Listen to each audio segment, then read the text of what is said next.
you want your following to be like this. You don't want your following to be this. You want like this. It's like you're doing content for business. You're not doing content for entertainment. You know, I've transacted with somebody who's not even in the country. Yeah. They've sent me the money and they've bought something for £250,000. It was at that point where I thought, no, I need to take content very, very seriously because I've transacted for it. Yes. You get into this industry with some savings.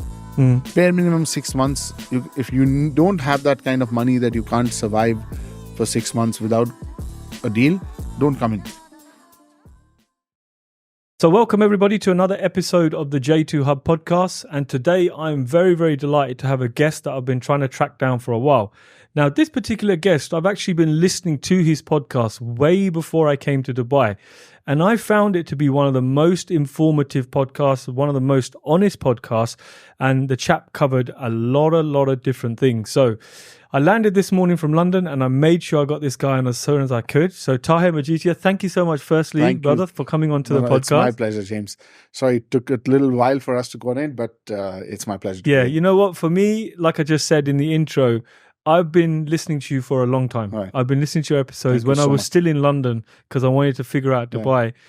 And there's one thing I took from your podcast was that the realism of it. You know, everything you covered was so real.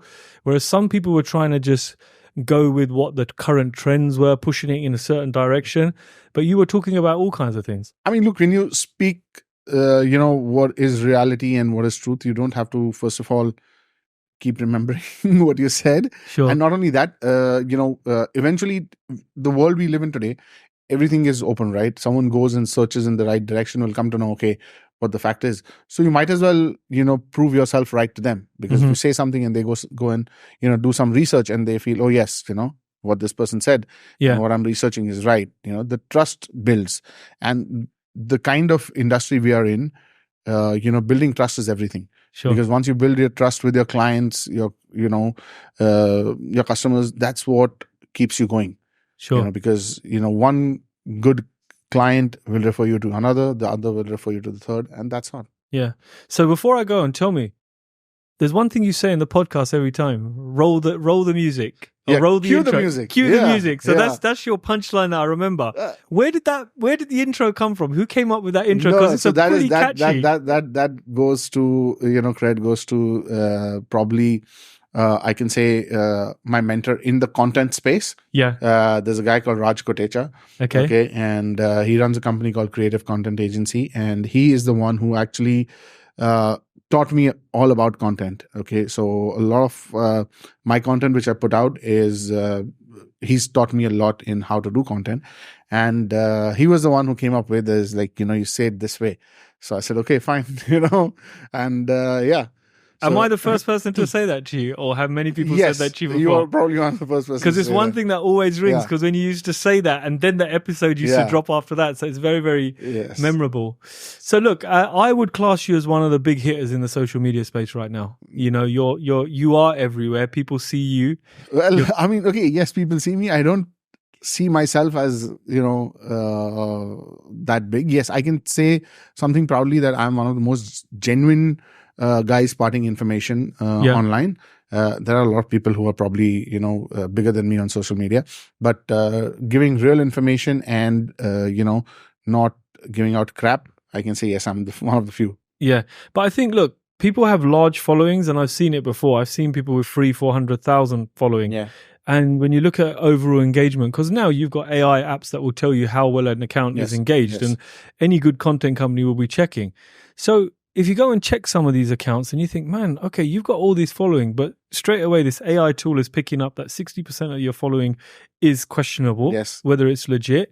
And then secondly, your account engagement is so low. Even if your reach might be 1.5 million, 2 million, but it's not all going to actual real people.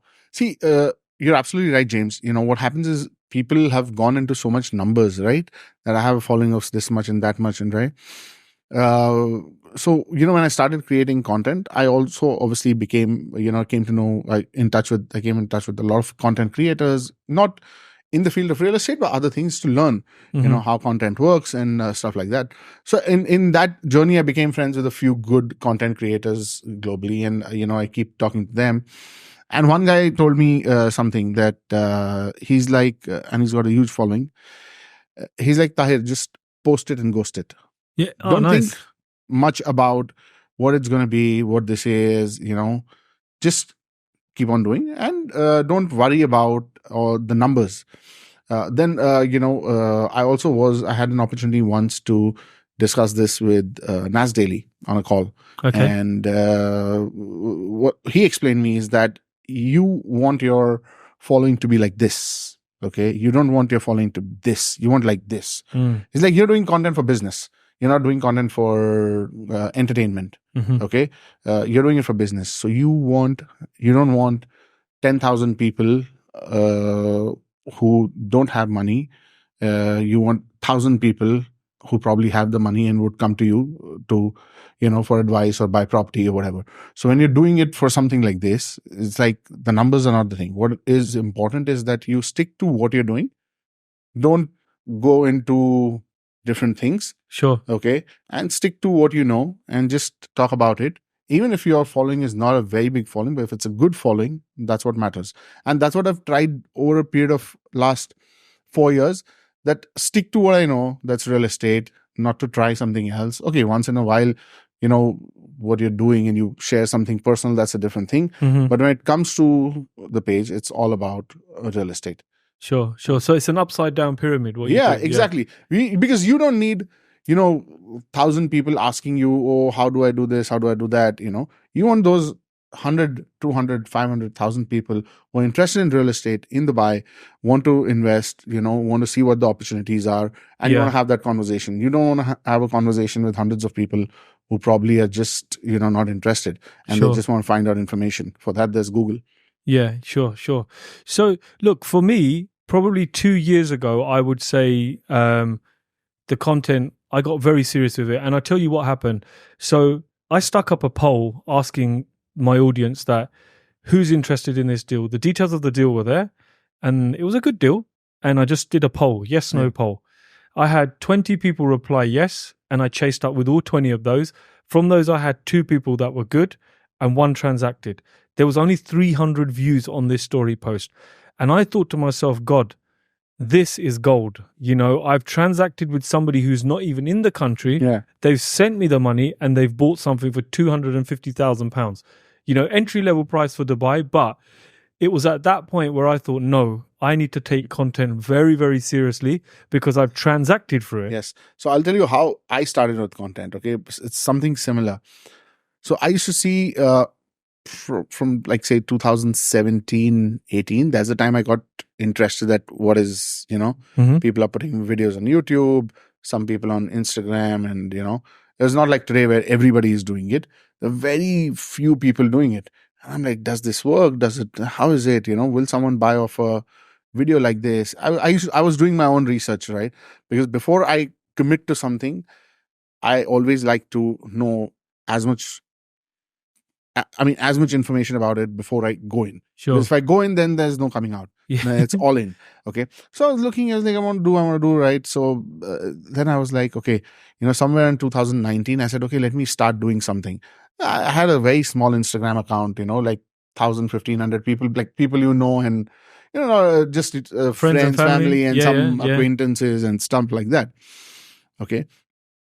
And I clearly remember that was a time when Lavi was launched by Dubai Properties. Okay. In JBR. I was in the sales gallery and I put up a story about that project. And someone I know, since college days, we were friends on Facebook and Instagram, just following, but no interaction, right? Mm. He knows me, I know him. He sees that story and says, hey bro, what's up? Can you send me the details on this? So I said, sure. Then he says, I bought this 2 years back in Dubai and et cetera, et cetera. And there we exchanged numbers once again after like maybe 10, 12 years, 15 years, started talking. That eventually led to a sale of a penthouse in downtown. Wow. Okay. Yeah. From one Instagram story. Mm-hmm. That opened my eyes. I said, look, this would never have happened. I know the person from my college days. He knows me, but we're not in touch. And I said, this is just one, right? Now, if this can happen, I said, man, anything can happen. And so what I decided was, I said, whatever money I make out of this, I'm going to put it all in social media. Wow. Okay. And that's how I started. Because then I realized to myself, I said, look, this is just one. There could be so many more. Yeah. Right. Yeah. Who probably know of me. And, I said, and that's where I said, okay, let's do this. Wow. So that's what it's surprising. But when you start doing it, when you see the results, that's when, it hits you. Yeah. Okay, this works. There's times for us, because we have our set content days that we record. Yeah. And we start very early in the morning. Once a week, Thursday, I think 8 a.m. we meet to record content. And, there's some mornings where you think, shit, I don't want to do this, man. I'm feeling like crap. I've got other things going on. I have to go out there. I have to shoot content.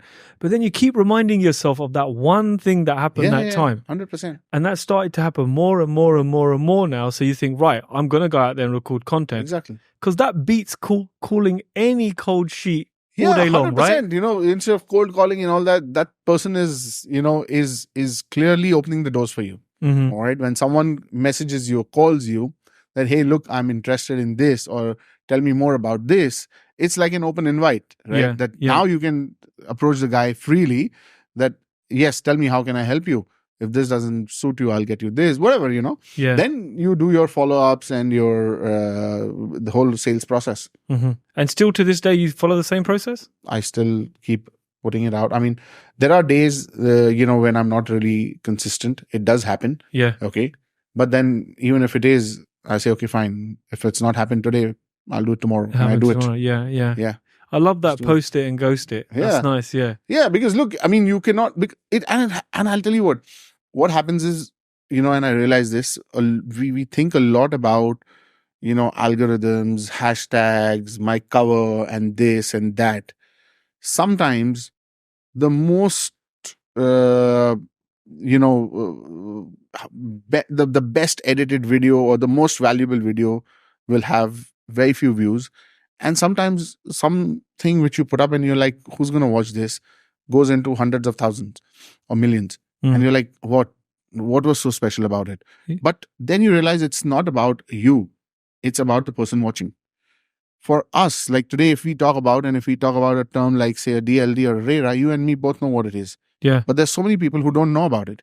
So when they get that information, probably for them, it's more valuable. It might be not that valuable for us, but when the person watching on the other side finds it really valuable and, starts sharing, reposting, whatever, So that's what I realized, that, any type of content, as long as factually it's not wrong or incorrect, and it's not offending someone. Sure. Just get it out.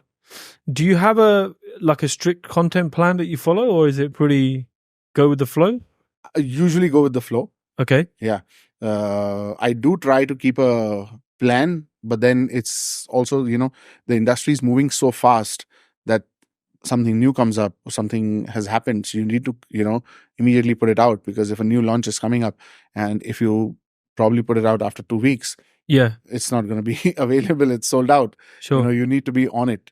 So I do plan, but it's a mix of planning and the flow both, I would say. Mm-hmm. One thing I really like about your content, it's not gimmicky. And what I mean by that is there's a lot of people here now in Dubai, and I think especially from the Asian community, that do a lot of gimmick content. You know, how much do you pay for your rent? Blah, blah, blah, blah. We're looking to recruit a girlfriend. They'll hold these stupid signs up, And I think to myself, how is this vaguely even related to real estate? Sometimes I look at it and I think, this is, what is this nonsense? Look, I mean, I would say that they are doing it for the visibility. Yeah. Okay. Which again, as a strategy is not, I mean, it's not my style, I would say, but maybe it could work for them, or it would add numbers. So on the profile and whatever, people get a different impression. But as I said, I've always believed in quality over quantity. So I always focus on the quality instead of quantity. I mean, and that's me as a person. Even in my personal life, if it's something to do with, say, purchasing something or whatever, I rather buy one good thing than buy 10 things. Sure. Okay. Same way for me, it's like I rather focus and have 10 good clients instead of having 100 clients who are not loyal to me. So, that's what the focus is. So you've never done a gimmicky video where you've been dancing or anything stupid like that? Dancing and all, no. That's not for the public to see. So look, if somebody's obviously people are listening to this, when they're listening to this and somebody say they're fresh into real estate right now, and we'll cover what they can do otherwise, but in terms of the social media space, like obviously you started in 2019, I started a few years ago. If somebody was coming into this fresh right now, what kind of advice would you give them? What would you say to them? How should they place themselves?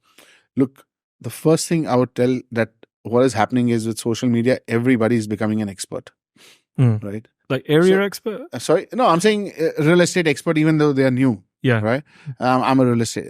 Don't say you're a real estate expert, right? Don't say you're an expert. Say you've started. Share your journey. Speak to people with honesty. Tell them, look, because one thing which I've seen is people appreciate when you're honest with them. Okay. When you tell them the truth, even without the fear that, okay, you might lose the deal or whatever. If you tell them honestly that this is the thing, they like it. Yeah. That builds trust. Even if they don't do business with you at that point of time, they always have that thing in their mind that, no, this guy is a genuine, legit guy. Sure. If not now, maybe in the future we do something. So be real. What is happening is, what I'm seeing is that everybody coming into the industry just wants to start with offline sales, right? You can make a good amount of money even doing rentals.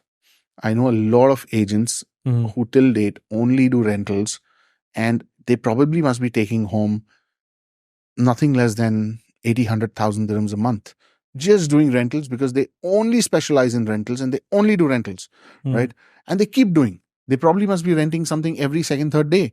That's the kind of business. Obviously, they've reached that level because they only focus on that. So it's not necessary that it's only sales which gets you. Even rentals is a big business. It's a recurring business. And what is happening is everybody wants to just come and become an offline agent, right? Why? Because you don't need to do anything. You don't need to run around. You just sit in a developer's office, call the client over there and try to sell him something. But, so if someone's coming in new, I would say research well, understand what the industry is all about. The industry is way bigger than just doing offline sales.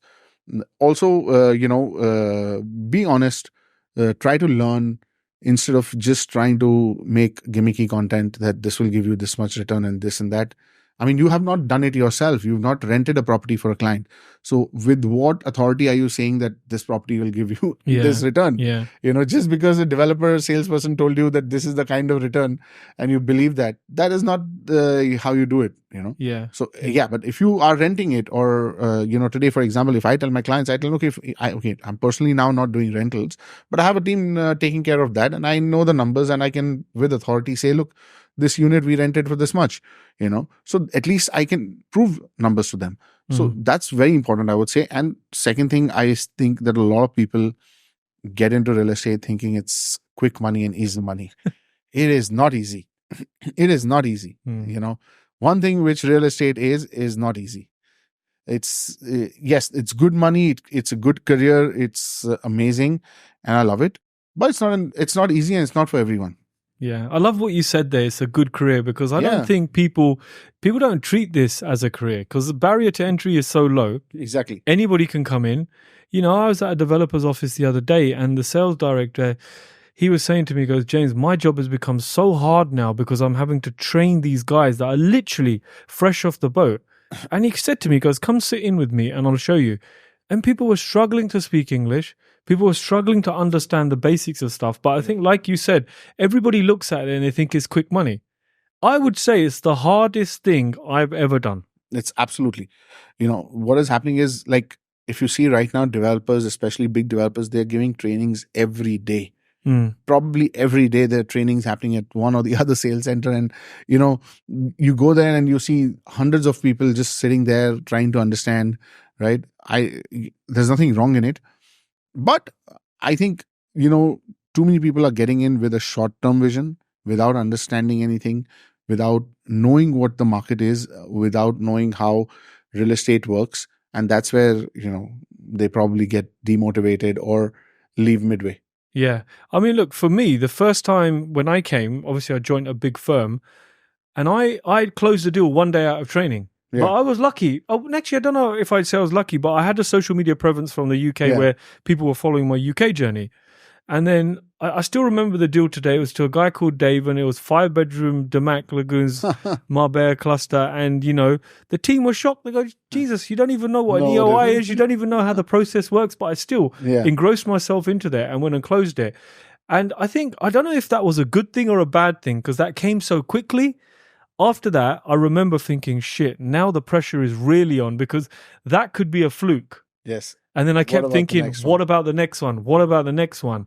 But I say to anybody new coming here in real estate, I say, look, if they're saying to you 3 months, allow yourself 12 months, man. Easily. Make sure you got enough money for 12 months, because Dubai is 100%. It's an evil place. It will chew you up, spit you out, and you're back at the airport going home. 100%. Look, I always say that you get into this industry with some savings.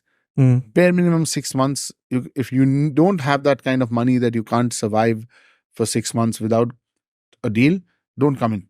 Because, you know, when there's pressure of real estate and there's financial pressure on your head that you have to pay your bills, not everybody can manage it. You know, so that is something which I tell everyone, that you need to have some sort of backup, then come into this with a full focus that you're going to give time, work on it, and, you know, take this as a full-time career. So summary from what you say, treat it as a career, be open, be honest, and if you don't know the answer, just say, I don't know. Exactly. Find out. Sure. Let me find out for you. I mean, look, because we're human beings. We don't know everything, right? There's something probably I don't know, something probably you don't know. We're not Google, right? Where you have to give an answer. If you don't know something, okay, let me check about it. I haven't faced this situation, or, you know, I've not come across a case. And even now sometimes it happens that a client comes up with some question and I'm like, okay, nobody's asked me this before. And I have also not come into a situation or thought about it. So 1 minute, hang on, let me just check. You know, I'm not too sure. I need to check on this. I had it this weekend in London when I put a presentation on for people. There were some clever people in there. The guys from hedge funds, and this guy asked me one particular question, and I thought, no, I'm not even going to attempt to answer this because I don't know the answer. And I said to him, look, Dave, sorry, I don't know, but I can find out for you. And he nodded his head in appreciation to say, look, okay, I put this guy on the spot, and he didn't bullshit me. Yeah, that's what is important. So look, tell me about your journey, man. How did it all start for you? Where did you come from? How did you get here? Originally from Bombay, India, and I was in real estate even back there. My dad was into real estate, you know, so it always came in naturally, you know, growing up, meeting people from the real estate ecosystem, whether it's lawyers, contractors, architects, you know, brokers. So I was always, you know, quite fascinated by it. So I used to do real estate back in India as well. And somewhere around 2012-13, I would say I got an opportunity to move. And I came to Dubai for the first time in 2005. Wow. I fell in love with the place. And from then onwards, I always had that wish to, you know, move to Dubai. But I had a business back in India and I couldn't really leave that. But then I got an opportunity, you know, I could sell off my business and, you know, some other things. So then I finally took the step and moved over here. And it's been good. Probably one of the best moves of my life. What was the real estate market like in Bombay? Mumbai is very different. It's, in terms of values, obviously the market there is way more matured and it's hugely prices expensive, right? Yes, quite high. So compared to that, it's totally different. There was a vast difference because what happened is when I came over here, I came with some experience of real estate. And when I came over here, I was like, I know what real estate is, so it should be easy. But that was the biggest mistake, and I'm glad I realized it quite early. Because when I came over here, I was like, you know, a few months in, and I'm like, nothing's happening. I'm like, why am I not able to close anything? And then I realized that, look, the way India functions and way Dubai functions, okay, the business is the same, okay, but the processes, the way things happen over here, and when you're in Dubai, you're not just speaking to a particular nationality. You're speaking to people around the world, okay? Now, yes, even before coming to Dubai, I was well-traveled and I've traveled around the globe and, you know, seen different parts of the world, but that necessarily doesn't mean that I have dealt with people over there, right? When you go on a holiday, you're going there for 1 week, 2 weeks, 3 weeks, and that's about it. So, and you're not really dealing in way of a professional business with people there, right? Mm-hmm. You're going on a holiday, you're just going to a restaurant or going shopping or roaming around and whatever. But when it comes down to business, right, selling property, doing a transaction, different people have different ways, and that's what I'm so fortunate that Dubai taught me that today when I travel to different places, I'm like, okay, fine, I know how to deal with these guys because I've dealt with someone similar in Dubai. Right. But coming from India, I've only dealt with Indians, right? I've never dealt with any other nationality buying a property there because it's only Indians buying, or, even when it comes to the development side or anything, we're only talking to, the same people. But when you come to Dubai, and Dubai is a global city, okay, I'm talking to an owner who's from UK. Then on the other hand, I was speaking to another seller who's from Jordan. There's a buyer who's from, Russia, Azerbaijan, different places around the world. And that was like, initially was quite challenging for me because I didn't understand what I was doing wrong. And then when I understood, I was like, okay, this is how because till date, for example, when it comes to the secondary market, if you go even now on property portals in India, the quality of listings and the pictures are still not what you find them here. Yeah. Okay. And that was like a big shock for me when I was like, you have to list a property, and I'm like on a portal and someone will come from that. And I'm like, okay. And, and I didn't understand that initially, for a few months. But when I understood and I was like, okay, this works. And I was thinking wrong. So, that was the hard part. But then, I learned it quickly. So that was good. So your language and communication was all wrong is what you put it down to. More than the language, dealing with people. Yeah. Like different people have different temperaments, right? And there's certain things which, for instance, in, you're dealing with certain nationalities, you need to be in a different manner or respect their customs and their values and stuff like that, which was initially a little difficult for me. Yeah. So, difficult in the sense I didn't know, right? I didn't know about it. So learning those things takes time. So you need to be a little... if someone's coming new to Dubai, I would say just keep your mind open and try to learn because that's very important. Yeah. I mean, I was fascinated by Mumbai when I went. I went maybe year before last. Yeah. And my wife's cousins live there. Yeah. And we went to, I think, what's that main street called? Pedder Avenue? Yeah. Which is supposed to be quite an exclusive street. We went down there, looked at some of the real estate there, and these guys own there. Yeah. That was crazy to see what it's worth. And then we had a weekend break in an island called Alibag. Yes. And I was fascinated when I went there and when my brother-in-law was telling me the prices of some of the stuff and that he paid $10 million for his, looked like a hacienda. And he said to me, this one's been sold to somebody in France. This one's been sold to somebody else. He goes, during COVID, this just boomed. Yes. And that type of real estate, I'm thinking, you think of India and you don't think that it's going to be at that level. Properties in Bombay are very expensive if you compare to Dubai. And that's one of the reasons why Indians still find value over here. Reason for a lot of Indians to buy in Dubai is because they find value and the rental returns are very high because the rental returns there are probably 1.5-2% per year. Yeah. Okay. And on top of that, you pay taxes. So net in your hand, you're probably left with 1.5% or something like that. Okay. But here it's different. Sure. So when you landed here and you started working in real estate, were you working for someone? Yes. I was working for a company called Prime Places. Okay. And worked with them for about 6 years, I would say. Okay. Yeah, 5-6 years. Good education? Yeah, good education. Yeah. And, and that's what, when I came here, right, I was like, if I go into a company which is Indian owned, I've learned a lot being amongst Indians. So I wanted to be in an environment which would give me a different mix of people to learn. Sure. And that was a great experience. I think a lot of discipline I learned, being with other people. Yeah, I think I'd have to agree with you because when I came here, I joined a company for a year. Yeah. And it was the same kind of thing. Yeah. Like I was leaving at 7 a.m. I'm first one in, last one out, because I wanted to learn the system. Yeah. And for me, I looked at it as a year-long education, and I needed to absorb everything because that was the first time in 20 years that I had to work for somebody. And it was difficult at times. No, same here. I mean, look, when I started with the company, I probably, when I started with them, I was probably the only Indian working there. Okay. And as I said, I used to be one of the first people to enter the office and last to leave. Okay. And those first 4-5 years, that really helped me get a good grip on the market, understand what's going on, what, so that really, really helped me. Sure. Did you want to leave at any point? I didn't want to leave. Okay. I was very comfortable. But then what happened is, as a broker individually, I was doing alhamdulillah quite well. But as a company, the company was not doing that well. Okay. So the company started slowly downsizing. And that's where I felt that, now the company is not really willing to grow. I was very happy to grow with the company. But I thought that now the company is not really growing much. So that's the time I decided to leave.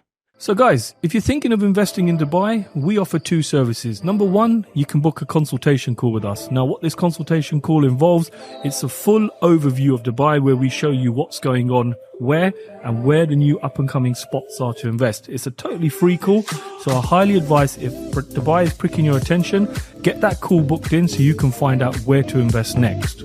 Yeah, and then you went on your own? No, after that, I worked on another company and then I started my own. Okay. Yeah. So what's going on with your company at the moment? Because I know you're doing developments and all sorts are going on. Yeah. Right? So I mean, look, we're doing real estate brokerage. We're about a team of 20 people now. On the other hand, we're also doing 2 villa developments in Nadal Shiva Gardens, Maidan, that we're hoping to finish by December. And I'm planning some more developments also soon. Sure. Do you like the renovation space? Yeah, I like it. The renovation, new builds, because that's what I was predominantly doing back in India more. So that was like, kind of always there that, I want to do that. And when I got an opportunity, yes. Yeah. Okay. Because we've just dipped our toe into our first renovation, which is a 2-bedroom apartment, but we've completely remodeled it, taken it back to the blocks and everything.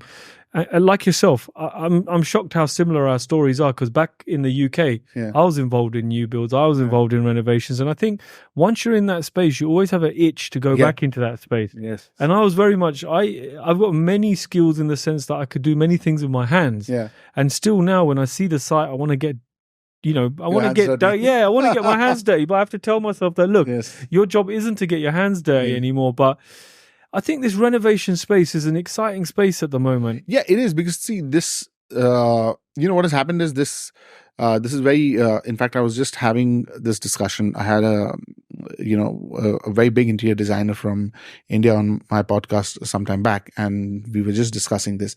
What happens is, if you see properties in Dubai, if you walk into an apartment, downtown Marina, wherever, which are slightly old, the way the apartments were handed over, I think 80% of the apartments are still in the same condition.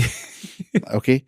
Whereas and these are prime properties, right? You talk about downtown, you talk about Dubai Marina, JBR. These are prime Dubai locations, Palm Jumeirah.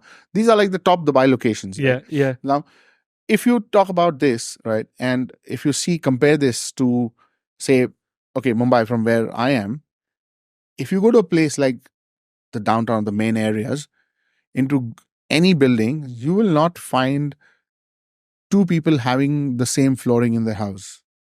They will, even if the developer's given them that, okay, and if it's a prime area like downtown or Palm Jumeirah, they will strip it off, put everything new. In fact, there's a trend over there in India is to get bare shell apartments. Yes. Okay, so the developer does everything like a commercial building. Usually, they'll finish everything, the lift, lobby, everything, amenities and all, give the apartments without any finishes, let everyone do their own.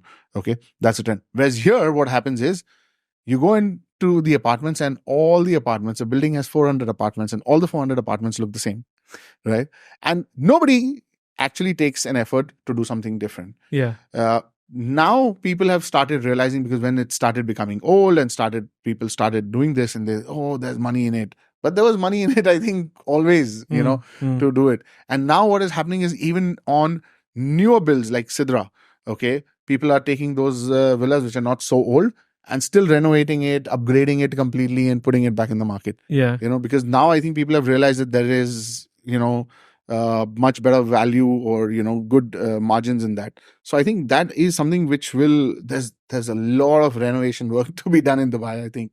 Yeah, I mean, I say it to everybody as well. I say, look, the thing with Dubai is when something gets old, they just build something new. Yeah. They don't have this concept of remodeling it. And I think what I've noticed in the last few years is a lot of the guys coming over from the UK that have been in this space want to try and get into this space. And I think their only stumbling block here in Dubai is that in the UK, it's very easy for you to get a development finance, to get a renovation finance, to get temporary finance, to get all kinds of finance where you pay interest and you can get into these deals.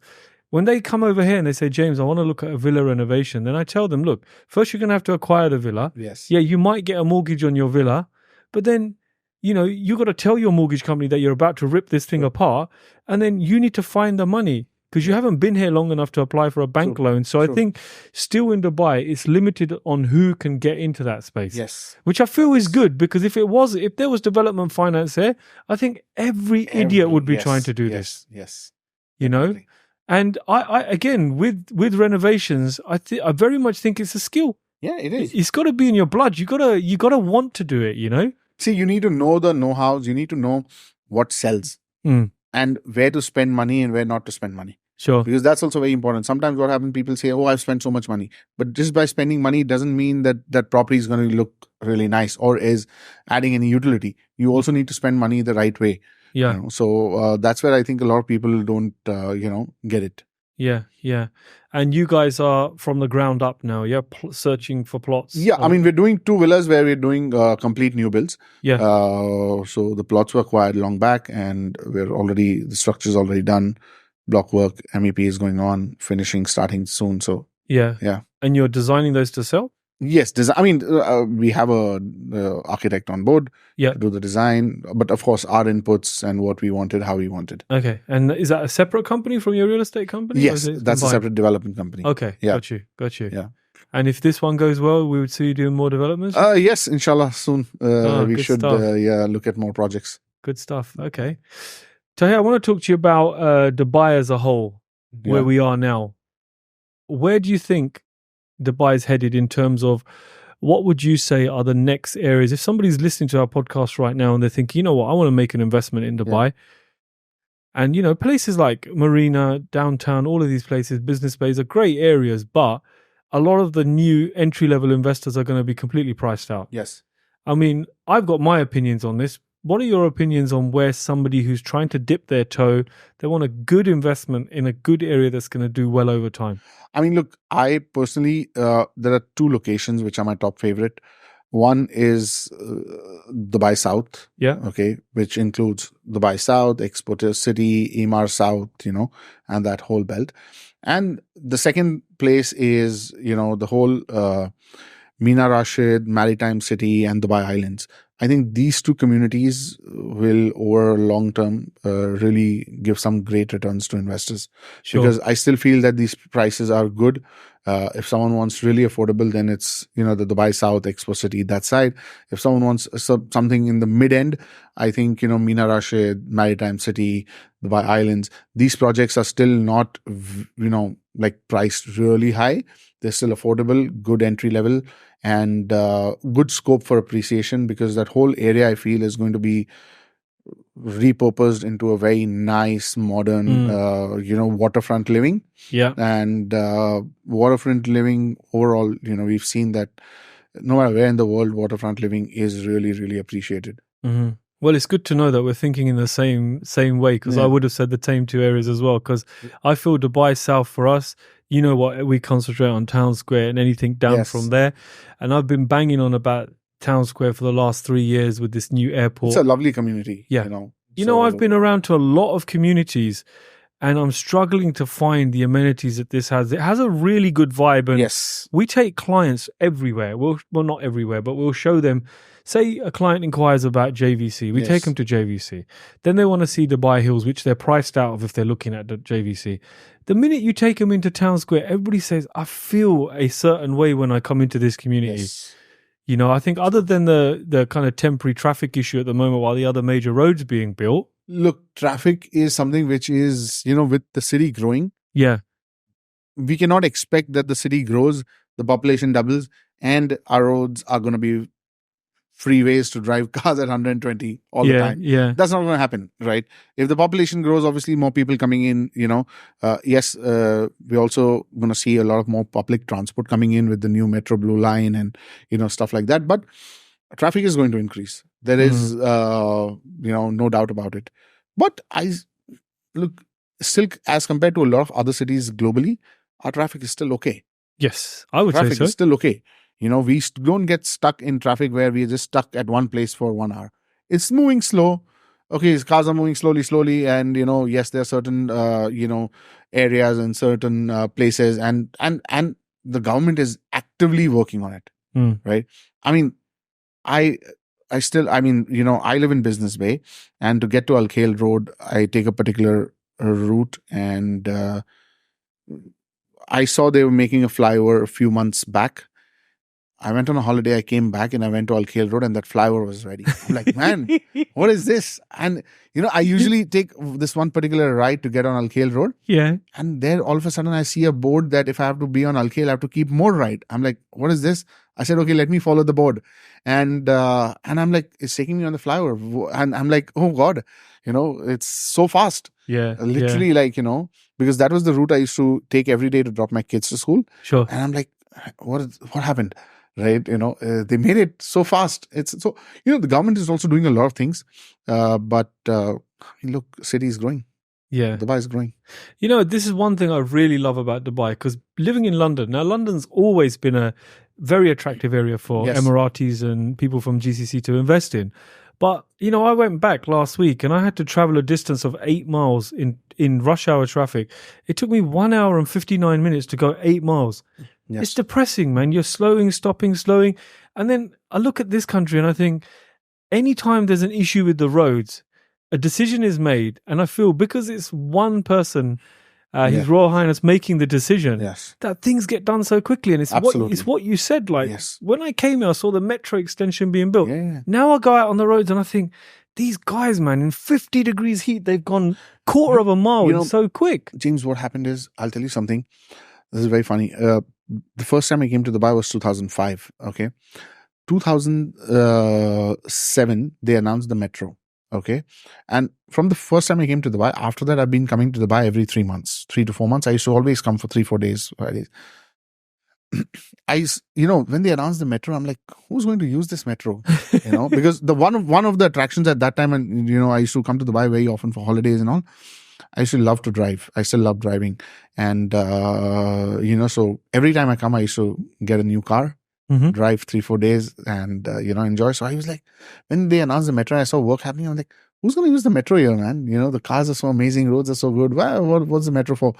And, now when I see the metro and in peak hour, you see certain stations and oh my God, it is packed. Yeah. It is packed, right? And it's like, it's all about the vision.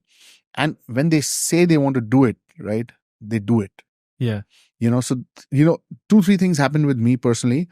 I wanted to invest in Dubai in 2006. Okay. Personally? Personally. Yeah. And I came here. I still remember I went to Old Town. There was a sales center of Emaar.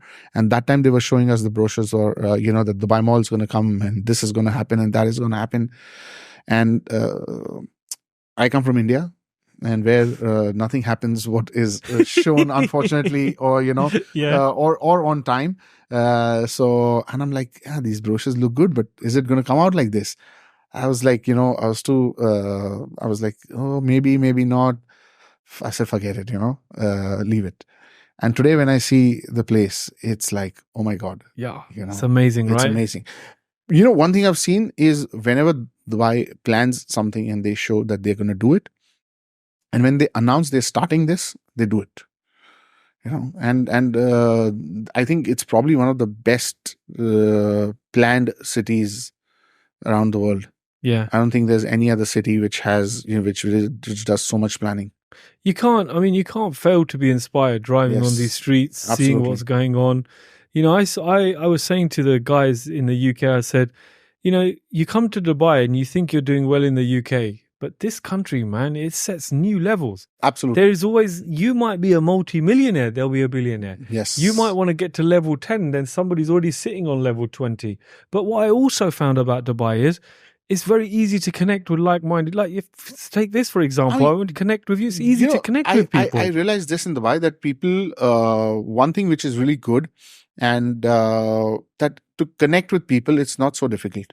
Okay, even to connect with some guys on top guys over here, it's not so difficult. People don't have that thing that I'm not going to speak to this one or that one. It's not so difficult. It's easier to connect with people over here. Yeah 100%. And people want you. I find people want you to do well. Yes, and look, people over here, Dubai is a city which is, I would say is probably a very work-oriented city. Yeah, which I love about it. That it's a business-oriented city, because I love it. I love to do business. I love to make money, and I would always want to grow my business and see others also grow. And Dubai is a city where there's a lot of networking also happening, and a lot of people come over here for work. So that's something is really I think growing also, and everybody over here is interested to know how you can do something better. Yeah. I mean, even with if you speak to people, you go to the government offices, their processes, their everything is brilliant. Yeah. I mean, it is so streamlined. Okay, you can find you encounter some challenges, hiccups everywhere, but as compared to the rest of the world, we're still doing amazing. Yeah. There can be challenges with everything, but 90% of the times, everything runs very smoothly. You don't really face any, sometimes, systems are down or something. That's a different thing. But how many times it has happened that you go to a transfer and there's a problem? Very rarely. Yeah. Systems are down, you log next day you get the title deed, everything's done. Same way, with a developer or escrow or whatever, they are so smooth and efficient on their systems that, and I'm sure they're investing heavily into it. They must be. They must be investing heavily into it, and they're regularly updating it. Yeah. We see changes happening very, very, very often. Okay, now this has got updated. Now this got updated, and it's moving in the right direction, and you feel, oh wow! Like so many times, I think that when some changes happen, I was hoping that this happens. Did they read my mind? Or they got some AI. Yeah, exactly. Yeah. So that's really good about Dubai. Yeah, I mean, I was having a debate we did a podcast yesterday. I was having a debate with one of the UK guys, and he said, okay, Dubai is only 50 years old. He goes, that's why you guys have got all these systems. I go, but London's how many hundreds of years old? Yes. Why has that not been accepted? Why do I still have to sign something with a wet signature? And why do I have to still put it in the post? Yes. You come to Dubai, when you do a transaction, you got a contract A, contract B, they'll, do a contract F. You go to a transfer office, everything's done. Manager's checks are there. I said, sometimes we did a cash transaction. It took longer to count the money than it did to transfer the title deed. Yeah. Exactly. And these guys can't believe it. And I say, you're sitting here for 9 months trying to sell a house. True. So I think there's a lot of stuff other countries can learn from Dubai. And people, one of the other questions we had was, do we think London or the UK will get better in my lifetime? And my answer to that was, why don't you send the government here and get them to have some tuition from the Sheikh? Because he could give you some very, very good advice. Yeah. Look, it's, I think when it comes to governments and all, it's all about, one is the will to do, and they want people to succeed over here. They want success stories. They want people to come here, live here. And that's what is, setting Dubai or making Dubai as one of the best cities in the world. Sure. Especially the law and order, safety, security, these things. You can't put a value to that. No. No matter how much money you have, but you can't put a value to that. So that's where I think Dubai is winning. Yeah. Okay. Well, Tahir, just to wrap it up, I want to talk about one other thing. Look, we're both family men. We've both got wives, fortunately or unfortunately, however you want to look at it, and children. Tell me, how has the experience been for, the wife, the children? How is family life for you here well? I think Dubai is one of the best places to, raise your family. Mm-hmm. One, it's multicultural. Okay, irrespective of what's your nationality, what's your religion, everybody lives here in peace and harmony, right? This also, is a great thing because the kids learn to respect all cultures and all religions. Okay, so that's one thing which is really great about Dubai, and the kind of lifestyle you get over here. Yeah. I don't think there's any other city in the world where you can enjoy a life like this. Yeah. And let me tell you, people listening to this, that it's not always necessary that you have to spend a lot of money to get that. Okay. Irrespective of whether, you're in downtown or you are in JVC or any other area, right? You can get a good lifestyle in even an affordable budget. Yes, there's no limit. And I always tell this to people that in Dubai, there's no limit. I could take you out for a meal and spend 2,000 dirhams, or I could take you to a place where we spend probably 20 dirhams and have the best meal ever. Okay. There's everything, right? Yeah. There's a variety of things. It depends on where you want to go. You want to spend 20 dirhams on a meal? You want to spend 100, 200, 500 or 1,000 or 2,000. That's up to you. There's no limit over here. Okay. So that's where you need to be careful about. But otherwise, as a family, I think, my wife loves it. My kids love it over here. Even when they travel and all, after some time, they're like, let's go. The moment they come here, they're like, we are back. I don't know what is it about Dubai. Okay. But I don't know, but I mean, I don't know about you, but I have this thing whenever I come back, I land and I come at the airport and I'm like, thank God I'm back. Yeah. Okay. It's like just the airport experience. Okay. Coming out, crossing immigration, take your bag, sit in the cab. It's like, it's streamlined, right? Streamlined. Yeah. Okay. Everywhere else, it's not this way. Trust me.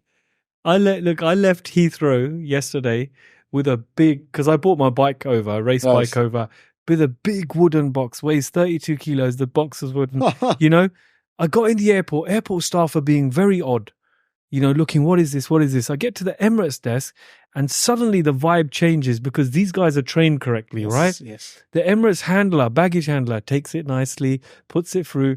I get through to the other end. I think I'm on my own. I'm going to need some help.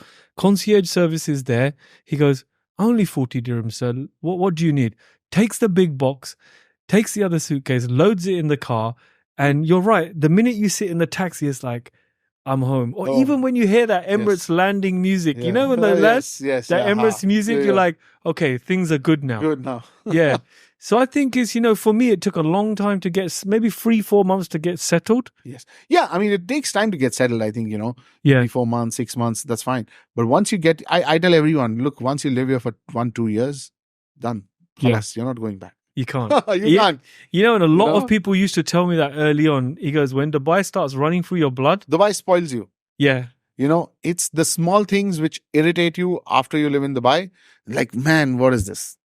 Trust me, it's this, and it'll be very small, and you'll be like, but when you're in some other place and you'll be, like, this is irritating. Yeah. Why is this not happening? I've been here 3 years. I haven't had to wash a single dish. Yeah. I haven't had to iron anything, and I haven't had to clean my own home, my cars, everything. All of these services are there for you. Yes. Oh, man, it's been great.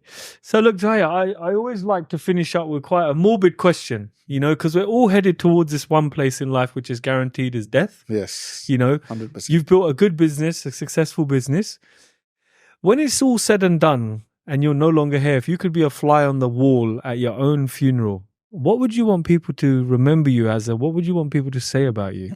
I mean, look, I just would want them to remember, me as a person who added value to the life. Because what happens if you add value to someone's life? They remember you for their own life. So the whole point is that, if you help people, you add value to people's life, help them in any way. That's what matters, Yeah. Just do good. That's it. Yeah.